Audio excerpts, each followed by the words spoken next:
নমস্কার বন্ধুরা, আপনারা সবাই কেমন আছেন? আশা করি ভালো আছেন। আমিও ভালো আছি। আজকে আমি কাতল মাছ দিয়ে আলু দিয়ে রান্না করব। আমি মাছটা প্রথমে ভেজে নিয়েছি ভালো করে। এখন দিয়ে দেবো জিরে,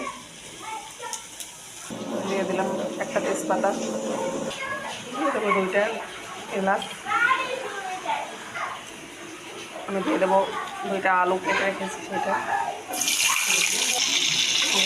ভালো করে ভেজে তারপরে রান্না করব। দিয়ে দেবো এখন ঢেকে, দিয়ে দেবো পানি।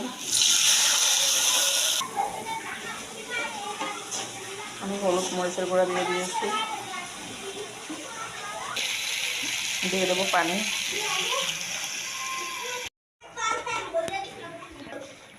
আমার তরকারিটা হয়ে গেছে, দিয়ে দেবো একটুখানি এলাচ বাটা, আমি দিয়ে দিচ্ছি জিরা বাটা। দেখেন বন্ধুরা, আমার তরকারিটা কত সুন্দর একটা কালার আসছে। আজ এই পর্যন্ত। আপনার সবাই ভালো থাকবেন, সুস্থ থাকবেন। আমার ভিডিওগুলো ভালো লাগলে অবশ্যই লাইক, কমেন্ট এবং শেয়ার করবেন।